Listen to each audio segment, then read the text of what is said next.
আসসালামু আলাইকুম রহমতুল্লাহ। বিভিন্ন ধর্মের যে সমস্ত ব্যবসায়ী বন্ধুরা রয়েছেন তাদের প্রতি শুভেচ্ছা এবং গভীর শ্রদ্ধা। সম্মানিত বন্ধুগণ, আপনারা কেমন আছেন সবাই? আলহামদুলিল্লাহ। আলহামদুলিল্লাহ রব্বিল আলমিন ওসলাত ওসালাম আলা রসুলহিল কারিম ও আলা আলিহি ওসাহবিহি ওয়াহলি বাইতি আজমাইন। মহান আল্লাহ তাআলার শুকরিয়া আদায় করছি। আল্লাহ তাআলা আরশে আজিমের ছায়ার নিচে 7 সম্প্রদায়ের মানুষকে হাসরের কঠিন দিনে, at the day of final judgement, shelter দিবেন, আশ্রয় দিবেন। এর মধ্যে সৎ ব্যবসায়ী যারা, তারাও আশ্রয় পাবেন। আমি বিশ্বাস করি আজকের এই গ্যাদারিংয়ে এরকম বৈশিষ্ট্য সম্পন্ন অনেক ব্যবসায়ীরা রয়েছেন। আল্লাহ তাআলা দুনিয়া এবং আখিরাতে তাদের মর্যাদাকে বৃদ্ধি করে দিন এবং তাদের উসিলায় আমরাও যেন একটু জায়গা পাই সেদিন আল্লাহর রহমতের ছায়ায়। সম্মানিত ব্যবসায়ী এবং শিল্পপতি বন্ধুগণ, ভাই ও বোনেরা, এটা আমার জন্য অনেক আনন্দের বিষয় যে আজকে আপনাদের সামনে আজকের এই সন্ধ্যায় আমি মিলিত হতে পারলাম। আবার একই সাথে আমার জন্য শিক্ষা নেওয়ারও বিষয়। আমি সবসময় বলে থাকি, দেশে কিংবা প্রবাসে যেখানেই যাই, যে আমি শিখতে এসেছি। শিখার কোনো শেষ নেই। আর আমার জ্ঞান এবং অভিজ্ঞতা আমার হিসাবে খুবই সীমিত। এই সীমিত জ্ঞানের মানুষ যদি সমাজের জন্য ভালো কিছু করতেই চায়, তাহলে ওই নির্দিষ্ট বিষয়ের উপরে মিনিমাম জ্ঞান তো আমার থাকতে হবে। আর মানুষ এই জ্ঞান নিয়ে দুনিয়ায় জন্ম নেয় না। জন্ম নেওয়ার পরে মানুষ আস্তে আস্তে তাকে চার্জ করে এবং সে শিখে শিখেই বড় হয়। তা আমি এমনই একজন লার্নার, ইউনিভার্সাল লার্নার। সবার কাছ থেকে শিখতে চাই, শেখার মধ্যে আনন্দ পাই। আজকে এখানে আমি আসলেই আমার বক্তব্য শোনাতে আপনাদেরকে কষ্ট দেইনি, দাওয়াত করিনি। আপনাদের বক্তব্য শোনার জন্য দাওয়াত করেছি। এই আমরাই বাংলাদেশ, আমাদের কাউকে বাদ দিয়ে বাংলাদেশ নয়। কোনো সমাজের অর্থনীতির চাকা যতটা সচল থাকে, সেই সমাজই দুনিয়ায় সম্মানের মাথা উঁচু করে দাঁড়াতে পারে। বাংলাদেশের অর্থনীতির প্রাণকেন্দ্রে আপনারা বসে আছেন। আমি সুযোগ পেয়েছিলাম আল্লাহ তাআলার পক্ষ থেকে এক সময়কার বাংলাদেশের সবচেয়ে বড় প্রাইভেট সেক্টর ব্যাংকে 6 বছর বসার সুযোগ পেয়েছিলাম একজন লার্নার হিসেবে। দেশের অর্থনীতিকে বোঝার জন্য কন্ট্রিবিউশন কতটা করতে পেরেছি আল্লাহই ভালো জানেন। কিন্তু আলহামদুলিল্লাহ এই 6 বছরে কিছু শিকার সুযোগ আমার হয়েছে।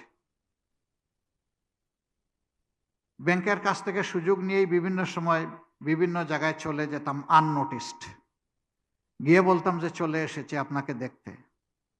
নোটিশ দিয়ে গেলে অনেক সময় টপ ড্রেসিং করে রাখা হয়, কিন্তু অল এটা সাডেন গেলে সেই প্রস্তুতির সুযোগ থাকে না। অরিজিনাল জিনিসটাই আসলে রিসিভ করার, দেখার, অবজার্ভ করার সুযোগ হয়।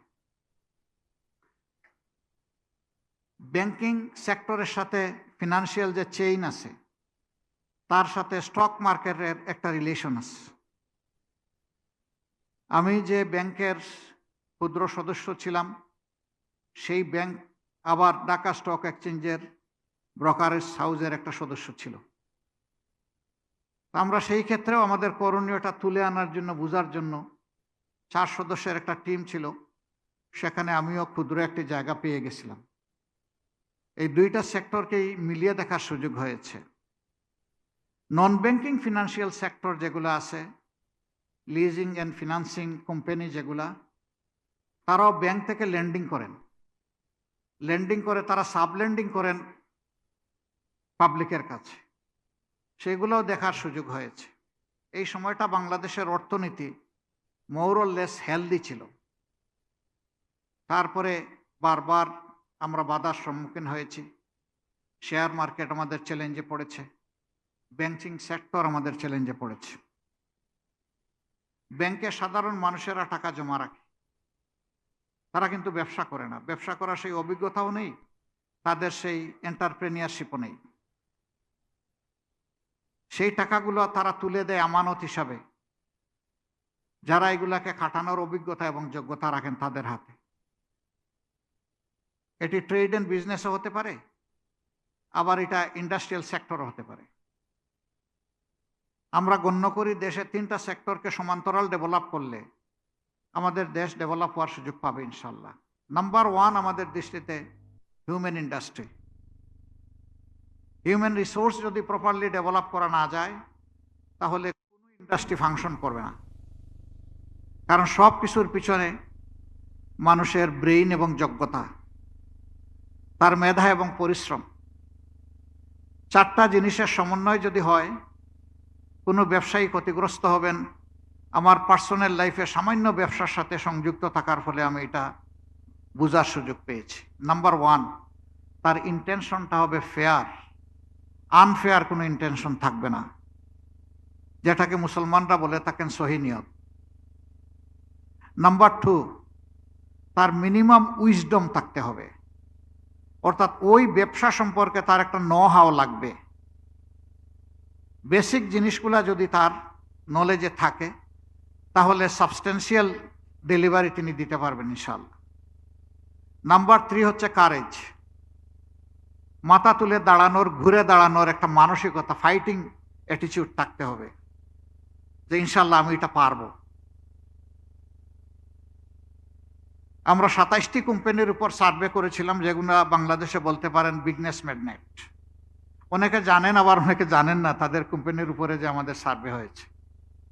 আমরা দেখতে পেলাম 27টির মধ্যে 21টি কোম্পানি এমন যাদের বাপদাদার কোনো পুঁজি তাদের কাছে রেখে যাননি, নিজেরা ক্ষুদ্র পুঁজি নিয়ে, তার ইন্টেনশন নিয়ে, তার কারেজ নিয়ে এবং তার যে ইনিশিয়েটিভ সেইটা নিয়ে তিনি এগিয়ে এসেছেন। এবং আলহামদুলিল্লাহ এখন তাদের ডাইভার্সিটি অনেকগুলো সিস্টার কনসার্ন, তাদের ম্যাক্সিমাম ফেয়ার ব্যবসা করেন, তাদেরকে আমরা আনফেয়ার পাইনি। তাদের মেইন পুঁজি ছিল তাদের গুড ইন্টেনশন, তাদের উইজডম, তাদের কারেজ, এবং তারা ছিলেন ইফোর্টিভ। তারা সাফিসিয়েন্ট ইফোর্ট দিতেন। তারা ব্যবসার মালিক হয়ে খুদ অফিসে বসে থাকতেন না, তারা ঘুরে ঘুরে ঘাম জড়িয়েছেন এবং একই সাথে তাদের ওয়ার্কিং ম্যান পাওয়ারকে তাদের সাথেই দৌড়াতে বাধ্য করেছেন। যদি এই 4টা জিনিসের সমন্বয় হয় তাহলে ব্যবসা ক্ষতিগ্রস্ত হওয়ার কথা নয়, যদি ন্যাচারাল কোনো ডিজাস্টার না আসে। সে ফর এক্সাম্পল করোনার সময় অনেক সৎ ব্যবসায়ীও বিপদে পড়ে গেছে, কিন্তু তাদের রিকভারিও হয়ে গেছে।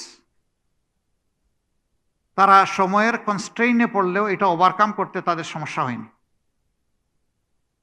বাংলাদেশ খুবই ছোট্ট একটি দেশ। We have a very little piece of land, but alhamdulillah we have sufficient manpower, 180 millions of people.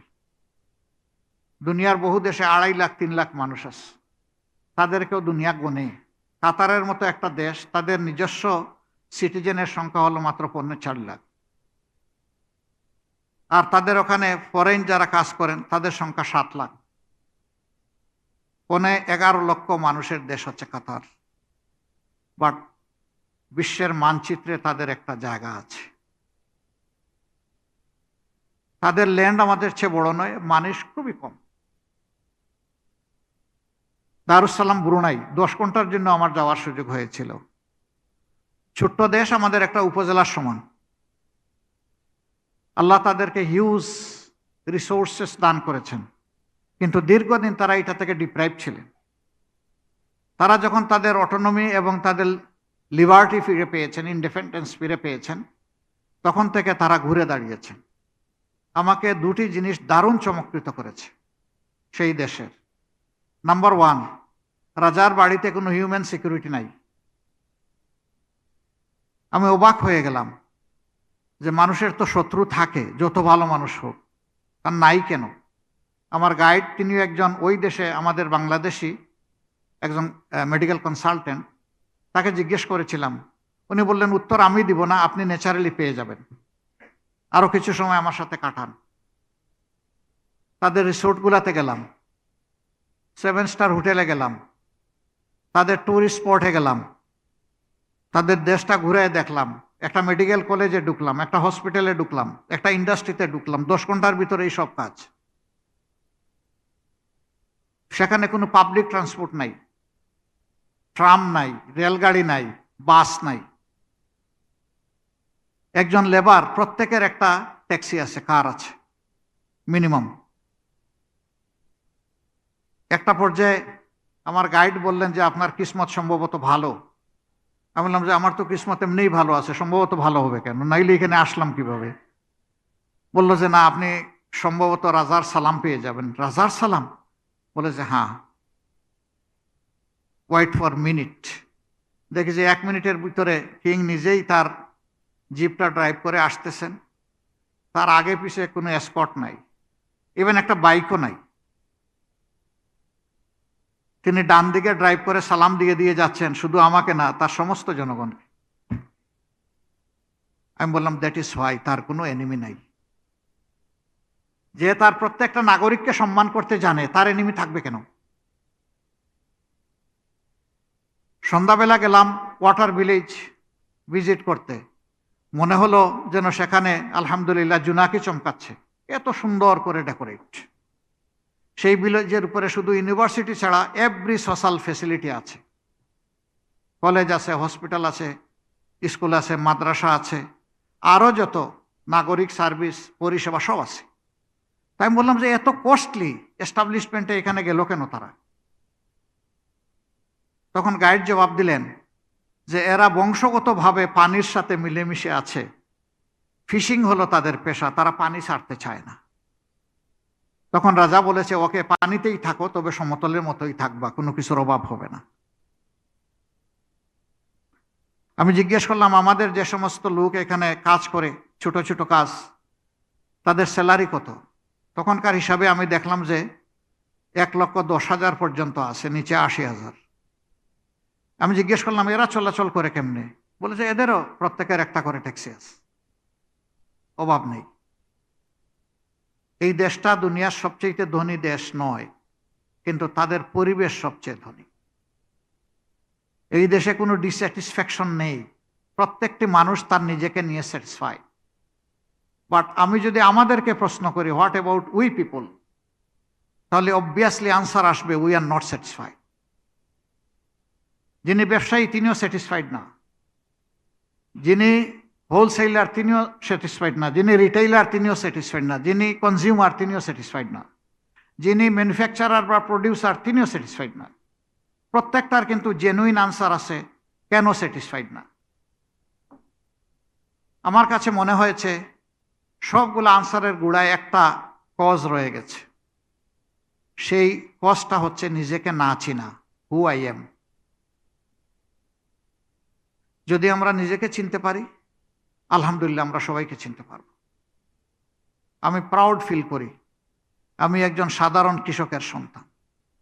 আমি ছোটবেলা পানি এবং কাদায় গোড়াগড়ি করেছি, বাপের সাথে হাল চাষ করেছি। যারা প্রান্তিক মানুষ, যাদেরকে মানুষ ক্ষেত মজুর বলে, তাদের দুঃখগুলা দেখার সুযোগ হয়েছে। একসময় বাংলাদেশে এমন অবস্থা ছিল, 2টা মাস আসলে ওই মানুষগুলার গালের চামড়া হাড্ডির মধ্যে ডেবে যেত। একটা কার্তিক মাস আর একটা চৈত্র মাস। এই 2 মাসে ফেমিন হতো, মানুষ কষ্ট করত। সেই দিকগুলা দেখে দেখে আল্লাহ তাআলা আমাদেরকে বড় হওয়ার তৌফিক দিয়েছেন। আমি কখনো ভুলবো না ওই মাটি, ওই কাদা এবং ওই পানিকে। কখনো ভুলতে পারবো না ওই মানুষের চেহারাগুলোকে। আমরা কিভাবে এখানে বসলাম, আমি কিভাবে এখানে দাঁড়ালাম, আমাদের বসা এবং দাঁড়ানোর পক্ষে শুধুমাত্র আল্লাহর দেওয়া আমার মেধা আর আমার মা বাপের সাপোর্টই কিন্তু এখানে আমাদেরকে আনে নাই। আমরা সবাই লেখাপড়া করেছি, প্রাইমারি থেকে ইউনিভার্সিটি, কেউ আবার দেশের বাইরেও করেছি। দেশের ভিতরে থাকা অবস্থায় যত লেখাপড়া করেছি, hence from primary to university, প্রত্যেকটা লেভেলে এই দেশের রাস্তার আমার একজন ভিক্ষুক ভাই এবং বোন থেকে শুরু করে আজকে জন্ম নেওয়া বেবিটা থেকে শুরু করে সবার কন্ট্রিবিউশন আমার পিছনে আছে। সবার ট্যাক্স এবং সবার উপর লোনের যে ইকুয়াল ডিস্ট্রিবিউশন পর্শন, ওইটাই আমার প্রাইমারি স্কুলের স্কুল গড়ে দিয়েছে, আমার শিক্ষকের বেতন দিয়েছে, পিয়নের বেতন দিয়েছে, আমার বই খাতার সরকার যে ফ্রি দেয় ওইগুলার কস্ট জুগিয়েছে, আমার সন্তানকে এখন জোগাচ্ছে একেবারে ইউনিভার্সিটি পর্যন্ত। এখানে সবার কন্ট্রিবিউশন। আমাদের দেশের গরিব মানুষেরাও কিন্তু ট্যাক্স দেয়। যারা বড় বিত্তশালী মানুষ তারা আরো বেশি দেন। গরিবরা যখন কিছু কিনতে যায় তাদেরকেও ব্যাট দিতে হয়, ভ্যালু এডেড ট্যাক্স দিয়েই তার সন্তানের জন্য কিনতে হয়, নিজের জন্য কিনতে হয়। নিউবর্ন বেবির জন্য যদি কেউ কিছু অগ্রিম কিনতে যায় যে আমার বেবি আগামীকাল আসবে, যেটাই আসুক, কিছু কমন জিনিস আছে এটা কিনে রাখে, সেখানেও ব্যাট দিতে হবে। কাজেই এভরিওয়ান ট্যাক্স পেয়ার, ম্যাক্রো ওর মাইক্রো, সবাই কিন্তু ট্যাক্স পেয়ার। এই ট্যাক্সগুলা মিলেই আমাদের রেভিনিউ, আর বৈদেশিক ঋণ এবং সাহায্য নিয়ে বাকি অর্থনীতির অপূর্ণ অংশটা আমাদের কাভার হয়। কাজেই আমরা যদি এই জিনিসটা চিন্তা করি যে এই সমাজ আমাকে বিল্ড আপ করেছে, আমার প্রিয় সমাজের প্রতি আমার একটুখানি দায় আছে, এই ফিলিংসটা যদি আমাদের মাঝে থাকে, তাহলে আলহামদুলিল্লাহ আমরা একটা বেটার নেশন বিল্ড আপ করতে পারব। আমরা দেখি শিল্প উদ্যোক্তাদের সাথে শ্রমিক শ্রেণীর ঝগড়া লেগে অনেক সময় ভেঙে চুরমার করে দেয়, আগুনও লাগাই দেয়। এখানে একটা ক্লেশ। শ্রমিক ভাইয়েরা যখন আসে আমি তখন আপনাদের পক্ষে দালালি করি, আর আপনাদের কাছে যখন যাই তখন আমি শ্রমিকের পক্ষে দালালি করি। এটা আমার নেচার। শ্রমিকরা আসলে বলি, দেখো তোমার জ্যাকেট ঠিকানাটা ঠিক থাকলে তোমার সব ঠিক থাকবে, এটা যদি শেষ হয়ে যায় তুমিও ঠিক থাকবে না, তুমিও শেষ। সুতরাং শিল্পকে কিভাবে, ব্যবসাকে কিভাবে বাঁচিয়ে রাখবে এতে তোমার দায়িত্ব আছে, দায় আছে। তুমি যদি সন্তানের মতো তোমার এই শিল্প এবং ব্যবসাকে ভালোবাসো, তাহলে এই শিল্প তোমাকে সন্তানের মতো তার বুকে স্থায়ী দিবে। আর তুমি যদি সময় পাস করার জন্য অথবা নিরেট তোমার নিজের সুবিধাটা নেওয়ার জন্য এখানে আসো, তাহলে তোমার দ্বারা বড় কোনো উপকার হওয়ার সম্ভাবনা নেই, বরঞ্চ তোমার ক্ষতিগ্রস্ত হওয়ার আশঙ্কা আছে। আর আপনাদের কাছে যখন যাই তখন বলি যে আপনাদের সন্তানেরা হয়তো বা অনেকে দেশেও থাকে না, অথবা কেউ কেউ থাকলেও আপনাকে হয়তো অ্যাসিস্ট করে একটু হাইয়ার পজিশন থেকে, ওখানে শ্রমিকদের সাথে গিয়ে তার কাজ করার কথা নয়। আপনার শিল্পের চাকাটা কিন্তু ওই ঘাম জড়ানো শ্রমিকরাই চালায়। এগুলাকে যদি আপনি সন্তান হিসাবে ধারণ করেন, তাহলে তারাও আপনাকে পিতা হিসাবে মর্যাদা দেবে। প্রত্যেকটা মানুষ কিন্তু একটুখানি সম্মান চায়। সে মানুষটা যে পরিমাণ শিক্ষিত হোক আর তার সামাজিক মর্যাদা যাই হোক না কেন, সবার একটা আত্মসম্মান বোধ আছে। এই জায়গায় যদি আপনি একটু স্নেহ করেন, আপনাকে সে তার সব কিছু উজাড় করে দেবে। ছোট্ট একটা প্রতিষ্ঠানের আমার সেবা করার সুযোগ হয়েছিল। আমি কোনোদিন আমার কোনো কর্মকর্তা কর্মচারীকে, পুরুষ হলে দ্বিতীয় কোনো মানুষের সামনে তার ভুলের জন্য আমি কোনো কথা বলি নাই। আমি তাকে একা নিয়ে বসতাম আর বলতাম, আপনিই তো এই প্রতিষ্ঠান, আপনি ছাড়া তো আমার এই প্রতিষ্ঠান কল্পনা করতে পারি না। এই কাজটা হয়েছে কিনা আমি জানি না, হলে তো এটা একটু অন্যরকম হয়ে গেল। তারা অকপটে স্বীকার করতো, কেউ কান্নাকাটি করতো, বলতো দোয়া করেন, এটা আমার দ্বারা জীবনে আর আরেকবার হবে না। এবং আমি স্যাটিসফাইড যে ওই ব্যক্তিটির দ্বারা এই ধরনের কাজ আর হয় নাই। আমি কাউকে গালি দেই নাই, ধমক দেই নাই, বেতন কাটি নাই, সুবিধা কাটি নাই, সাসপেন্ড করি নাই।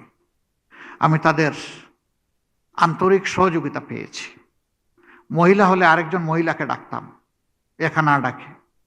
আর ওরে আগে কসম করাইতাম, সাবধান, এটা ডিসক্লোজ করতে পারবো না এখন যত আলাপ হবে।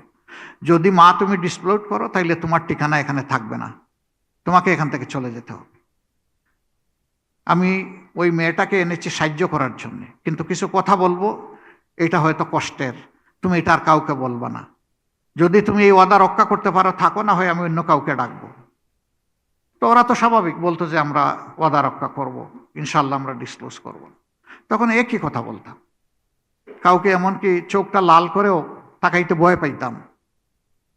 আল কাসিম হাবিবুল্লাহ, শ্রমিকরা হচ্ছে আল্লাহর রসুলের বন্ধু, আমি কি আল্লাহ রসুলের বন্ধুকে ধমক দেওয়ার কোনো অধিকার রাখি?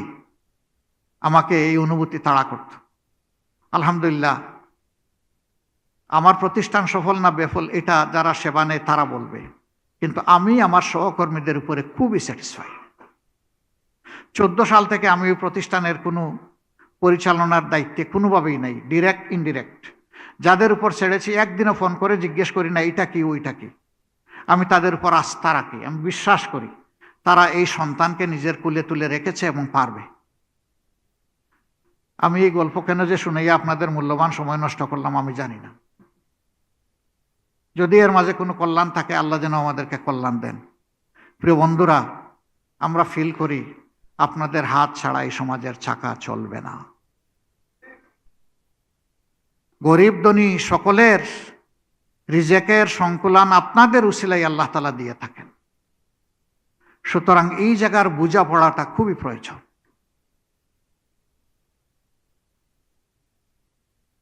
এই বোঝাপড়াটা আজকে আমি শিখব।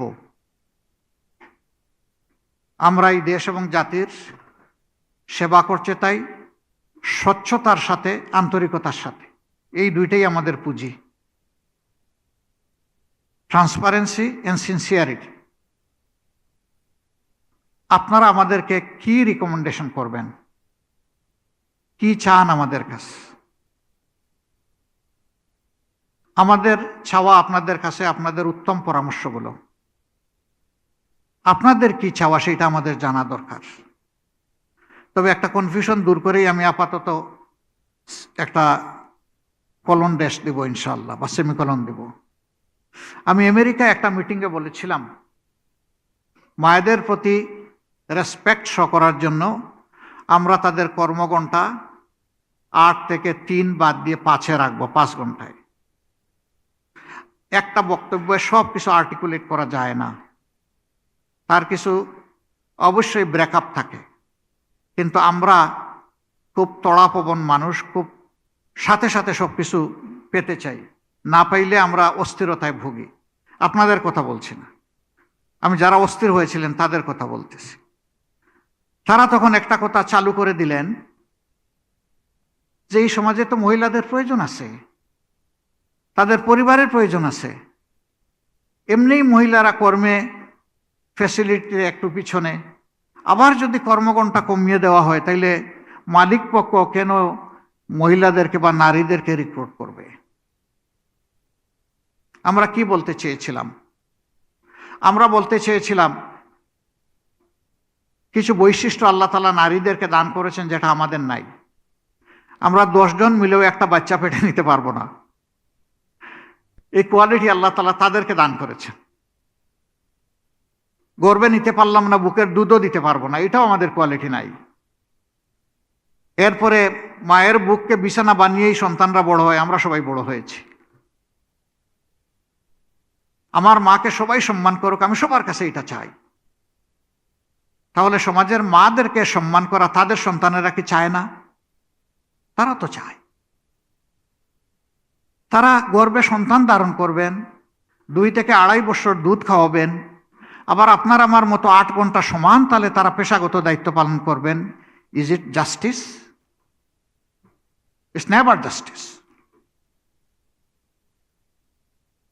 এটা বার্ডেন ইম্পোজড আপন দোজ পিপল। আমরা এটা করতে পারি না।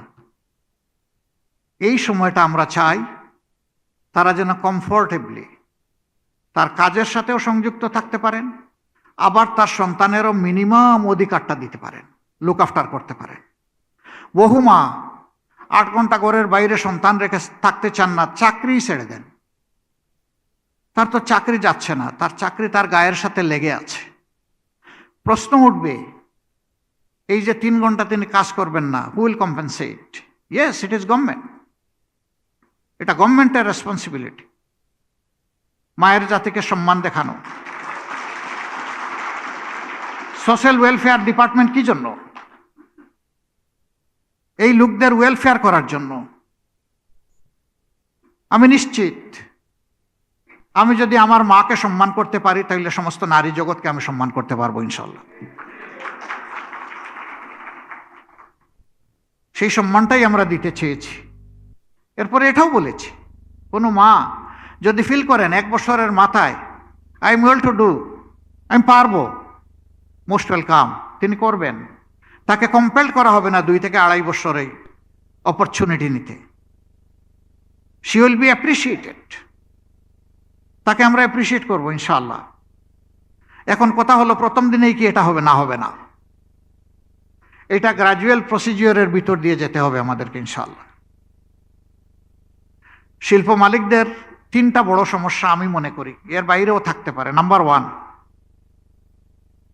তাদের সিকিউরিটি অফ দি ফান্ডের অভাব, সিকিউরিটি অফ দ্য ওয়েলথ এটার অভাব, এবং রাষ্ট্রীয় পৃষ্ঠপোষকতার অভাব। বরঞ্চ জায়গায় জায়গায় লাল ফিতার টানাটানি, যার কারণে যে শিল্প জন্য আপনি একটা টাইম স্টিপুলেট করেছেন, আপনি স্টিপুলেটেড টাইমের ভিতরে আপনি ইনসেপশনে যেতে পারছেন না, অপারেশনে যেতে পারছেন না। কিন্তু আপনি তো ব্যাংকের ঋণ নিয়ে বসে আছেন, ওই ঋণ তো আপনার জন্য ইন্টারেস্ট প্রোডাকশন করতেছে বা প্রফিট প্রোডাকশন করতেছে, আপনাকে তো ক্ষমা করছে না। তা আপনি শুরুতেই তো লোকসানে পড়ে যাচ্ছেন। লাল ফিতা শুধু কি সময় ক্ষেপণ না, বেসরকারি একটা ট্যাক্স দিয়ে আগাইতে হয়। আমাদের একজন প্রয়াত ফিনান্স মিনিস্টার বলেছিলেন, এটাকে ঘুষ বলবেন না, এটাকে স্পিড মানি বলবেন। আরে স্পিড জেনারেট করার জন্যই তো যে যেখানে বসে আছে তাকে সেখানে বসানো হয়েছে। তার জন্য যে মানি সরকার থেকে অ্যালোকেশন আছে সেটা তো তিনি পাচ্ছেন। হ্যাঁ, প্রশ্ন উঠতে পারে সমাজের একজন ডিগনিফাইড সিটিজেনের জন্য এটা সাফিসিয়েন্ট কিনা। That will be reviewed. এটা রিভিউ করে তার জন্য যেটা পর্যাপ্ত সেটা করা যাবে।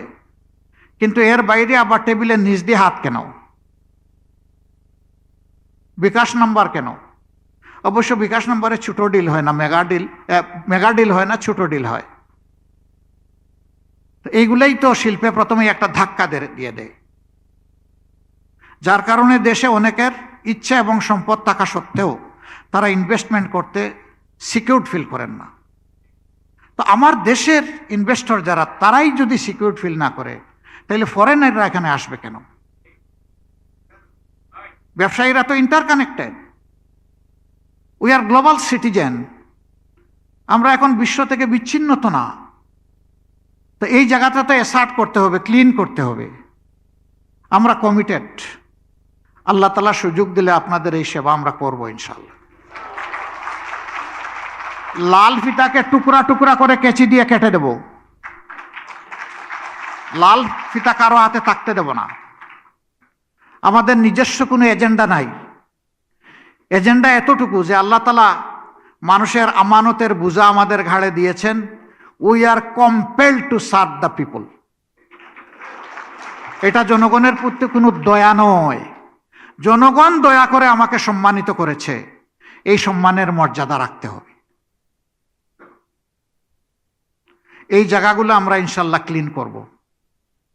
দোয়া করবেন, আমরা যে জায়গা থেকে শুরু করব আমাদের শরীরের সাইজ যেন 5 বছর পরে বেড়ে না যায়। আর আমাদের শ্বশুর পরিবারের সম্পদ যেন না বাড়ে। বড় ইন্টারেস্টিং ম্যাটার। সবার শ্বশুর ফ্যামিলি রাতারাতি ধনী হয়, বাপের ফ্যামিলি অতটা হয় না। আমরা ওই কালচার ভেঙে চুরমার করবো ইনশাআল্লাহ। আপনারা কষ্ট করে দেশের বুকে লড়াই করছেন নিজের ব্যবসা টিকিয়ে রাখার জন্য। আর যারা বখরা খায় তারা জনগণের টাকা নিয়ে বেগমপাড়া তৈরি করেছে। বেগমপাড়া খারাপ কোনো জিনিস না, আমার দেশে হইতে পারে, ওইটা বিদেশে গিয়ে হলো কেন? তাহলে দেশের সম্পদ অন্তত দেশে থাকতো, একটা বেনিফিট মিনিমাম পেতাম। এখন তো জাতির আমও গেল, সালাও গেল, দুইটাই নাই। আমরা কি করব? আমরা যদি আল্লাহর মেহেরবানিতে দায়িত্বে যাই তাহলে আমরা বুঝাই সুঝাই বলবো এটা ভালো জিনিস না, ফেরত দিয়ে দেন। আপনাকে অপমানিত করা হবে না, বরঞ্চ ফেরত দিলে আপনি যে রাষ্ট্রকে রেসপেক্ট করলেন এই জন্য আপনাকে ফার্দার রেসপেক্ট করা হবে ইনশাআল্লাহ। আমরা তো সবার ওয়েলবিং চাই, তারাও তো আমাদের। তারা তো আমাজনের জঙ্গল থেকে আসেন নাই, এই মাটিতেই আল্লাহ তাদেরকে আমাদের মতো পয়দা করেছেন। আমরা তাদেরকে ইনশাল্লাহ কনসিভ করব এবং তাদেরকে আমরা ইনশাল্লাহ রেসপেক্ট করব। চাঁদাবাজ, চাঁদা দিয়ে তো শান্তি নাই, রাতের ঘুম যে হারাম করে দেয় ফোন করে করে আপনাদের। অমুক দেখা করবে, একটু সময় দেবেন, অমুক আমার ছেলে। কার ছেলে কে পরিচয় দেয় আল্লাহই ভালো জানে। এই যে ফোনটা করলো, এরপরে তো আপনার মাথায় জিম জিম শুরু হয়ে গেল, বাবারে এ কি নকল আজরাইল না আসল আজরাইল? এটা আপনারা সাফার করেন না, কিন্তু মুখ ফুটে বলতে পারেন না, ডুকরে ডুকরে কষ্ট পান, এক্সপ্রেস করেন না। আপনাদের সারা পেইন আমরা বুঝি না, কিছু হলেও আমরা ফিল করি। ইনশাল্লাহ মাথা যখন ঠিক হবে, পায়ের পাতাও ঠিক হয়ে যাবে ইনশাল্লাহ। এবং আমাদের অঙ্গীকার, আমরা মাথা থেকে সাহায্য করা শুরু করব। আমরা বলবো না যে শুদ্ধি অভিযান, সাহায্য করা শুরু করব। আমরা সবাইকে সাহায্য করতে চাই।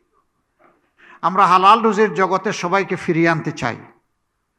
18 কোটি মানুষের 36 কোটি হাতকে আমরা এক জায়গায় আনতে চাই। আমরা জাতিটাকে আর বিভক্ত করতে চাই না। আমরা একটা ঐক্যবদ্ধ জাতি নিয়ে সামনে ফরওয়ার্ড ড্রাইভ দিতে চাই। তবে obviously it is our young generation, যাদের হাতে আমরা ককপিটের চাবিটা তুলে দিতে চাই। সেদিন আমরা প্যাসেঞ্জার সিটে গিয়ে বসতে চাই। সন্তানেরা দেশ চালাবে, আমরা ইনশাআল্লাহ জার্নি এনজয় করব ইনশাআল্লাহ। That will B A pleasant journey ইনশাআল্লাহ তাআলা আজিম। আমরা সেই স্বপ্নের দেশটাই দেখছি। আল্লাহ যদি আপনাদের দোয়া, ভালোবাসা, সমর্থনে আমাদেরকে এই সুযোগটা দেন। ব্যবসায়ী বন্ধুরা, আমরা ইনশাআল্লাহ আপনাদের জন্য পাহারাদারের ভূমিকা পালন করব। কারণ আপনারা কি করেন? আপনারা লক্ষ লক্ষ মানুষকে সার্ভিস প্রোভাইড করেন। একটা মানুষকে সার্ভিস প্রোভাইড করা মানে একটা ফ্যামিলিকে লুক আফটার করা। এই যারা লক্ষ লক্ষ ফ্যামিলিকে লুক আফটার করছেন, তাদের প্রতি আমাদের দায় আছে, অবশ্যই দায় আছে। আপনারা যেভাবে এই মানুষগুলোকে কুলে তুলে রেখেছেন, আমরা ইনশাল্লাহ ব্যবসা এবং শিল্পকে আমাদের শিশুর মতো কুলে তুলে স্নেহ করব, আদর করব ইনশাল্লাহ। আল্লাহ যেন আমাদেরকে তৌফিক দেন। এখন আপনাদের মূল্যবান রিকমেন্ডেশনগুলো মন ভরে শুনবো আর শিখবো। তো আশা করি যারা মডারেট করছেন তারা সব দিক খেয়াল রেখে ইনভাইট করবেন। আমার এই কথায় কেউ যদি হার্ট হয়ে থাকেন, সামান্য কষ্ট পান, আপনাদের একজন অবুঝ ভাই হিসাবে আমাকে ক্ষমা করে দেবেন। আমি আগেই স্বীকার করে নিয়েছি আমার যোগ্যতা, আমার ইলম খুবই সীমিত। আমি সীমিত পুঁজি নিয়ে সাহস করে আপনাদের সাথে চলি, এই আশায় যে আপনাদের কাছ থেকে শিখব, নিজেকে পারফেকশনের দিকে নেব এবং মানুষের কিছু সেবা করার সুযোগ পাবো। সবাইকে ধন্যবাদ। আসসালামু আলাইকুম রহমতুল্লাহ।